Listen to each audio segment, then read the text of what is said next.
ओम नमः शिवाय। सभी मित्रों को 2026 की ढेरों शुभकामनाएं। ये पूरे साल आप लोग अपने आत्म प्रेम में, आत्म बल में, आत्म चिंतन में और जो जो कार्य करते हैं दैनिक दिनचर्या एक मानव होने के नाते भी करते हैं, सभी कार्य में आप लोगों को क्लियरिटी मिले, बल मिले, शिव के आशीर्वाद के साथ बहुत सारी ढेर सारी शुभकामनाएं और प्रेम आप सभी के लिए। 2026 आप लोगों को पूरी तरह से प्रोस्पेरस बनाए, संपन्न बनाए, अष्टलक्ष्मी सिद्धि प्राप्ति हो आप लोगों को। लक्ष्मी जो 8 प्रकार की होती है, अष्टलक्ष्मी में माइक मानव की पूर्णतः संपन्नता की वरदान होती है। 8 प्रकार की लक्ष्मी के द्वारा आप सभी अष्टलक्ष्मी के द्वारा प्रोस्पेरस हों और अध्यात्म के जो साथी हैं उनके लिए लिखित मेरी जो कविताएं या आत्मवाणी कह लीजिए, जो प्रति क्षण के संवेदनशीलता को पकड़ के जो लिखी गई आप लोगों को सुनना चाहिए, क्योंकि आत्मा सभी की एक ही होती है।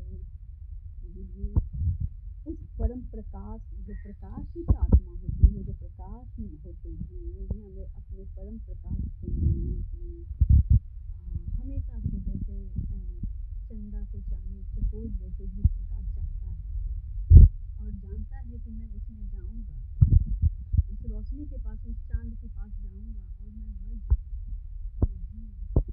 ठीक इसी प्रकार प्रकाश और परम प्रकाश से मिलने का जो आत्मा में होती है, जो साधक के लिए जो प्रतिदिन, प्रति पल, प्रति क्षण की जो संवेदनशीलता की जो ग्रहण करने की जो रीति होती है, उससे मुझे प्रेरणा हुआ और विकसित हुआ। तो ढेर सारी कविताएं, ढेर सारे लेख मेरे लिखे हुए हैं, जो निश्चित रूप से आप लोगों को भी पसंद तो आएंगे ही, बाकी आप लोग अपने आप के अंदर के जीवन के मनोदशा से आप लोग रिलेट भी कर पाएंगे। तो ये सीरीज के रूप में मैं ये दूंगी, देते रहूँगी और बीच बीच में मेरी वीडियोज आती रहेंगी। लेकिन सबसे पहले मुझे अच्छा लगा कि सुबह सुबह आप लोगों को ईश्वर चिंतन के साथ हम लोग मिलते हैं।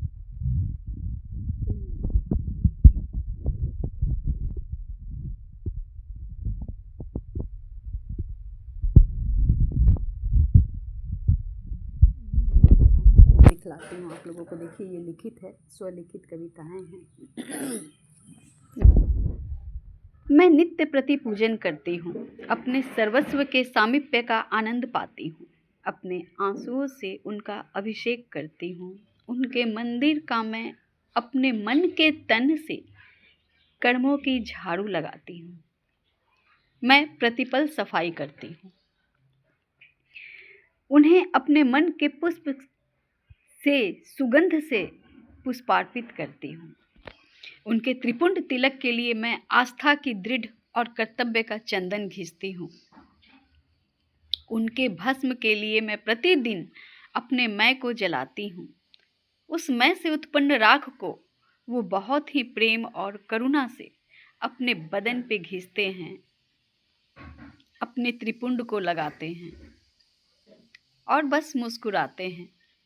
उनके नैवेद्य भोग का व्यंजन मेरे प्रति पल, प्रतिदिन, प्रति क्षण के संघर्ष से उपजे तरह तरह के भावनाओं को सुंदर, अति मोहक और सुगंधित और स्वादिष्ट व्यंजन और फल तैयार कर उन्हें भोग लगाती हूँ।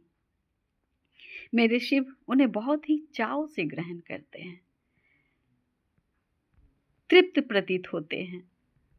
वो बस मुस्कुराते हैं, तत्पश्चात कहते हैं, मेरे नंदी को भी तैयार कर दो। मैं भी मुस्कुराती हूँ। धर्म को, समर्पण को, निष्कलंक प्रेम को, निस्वार्थ भाव को, कर्मठता, कर्तव्य दृढ़ता और बल के लिए मैं नंदी को भी तैयार करती हूँ, अपने नंदी को। उनके त्रिशूल को लेकर चलने की स्पष्टता और संकेत देते हुए वो कुछ पल ठहर कर मुस्कुराते हुए देखते हैं और फिर पहाड़ों की ओर चल देते हैं। मैं समझती हूँ अर्थ, काम और मोक्ष को लिए मैं भी अपने कर्तव्य में लग जाती हूँ। त्रिलोकपति और गिरजापति को बस अपलक निशब्द भाव के अभाव के साथ वहीं रह जाती हूँ। समय बीतता जा रहा है, मैं बस वहीं स्थिर हो जड़ हूँ अपने चैतन्य के साथ।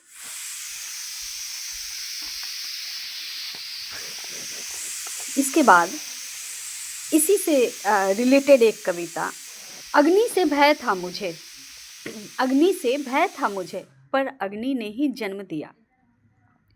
अग्नि की पवित्रता ने जब राख का स्वरूप लिया, महादेव ने धरती पर आकर मुझे अपने ललाट और शरीर पे मल लिया।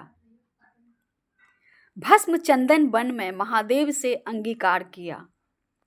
बड़े प्रेम से अपने हाथों में लिए महादेव देखते रहे मुझे और कहा, भस्म प्रिय है मुझे। हे अति पावक भस्म, मैं तो सजता हूँ तेरी पवित्रता से, जग छोड़ सिमट जा मेरे अंग में मेरे। तो ये अपने परमात्मा से, एक आत्मा की अपने परमात्मा से, चकोर की चांद से पूर्णता को, परिपूर्ण से मिलन की जो चाह होती है, जो ईश्वर प्रेम होता है, वो बतलाई नहीं जा सकती, वो व्यक्त नहीं की जा सकती, वो क्योंकि कोई इस धरा पे समझने वाले भी नहीं होते उस प्रेम को, क्योंकि वो प्रेम नहीं, वो परम की प्रेम है। तो जब ऐसी भावनाएं होती हैं, आती हैं, जो हमें अष्ट सिद्धि प्रदान करती हैं, माँ शक्ति अपने शक्ति से सुसज्जित करती हैं, तो उन क्रम में भावनाएं जो आती हैं वो बस लिखते चले जाना और लिखने के बाद ही कुछ जैसे ऐसे सांस लो तो संतुष्टि प्राप्त होती है, बस उसी तरह के कुछ भाव होते हैं एक साधक के।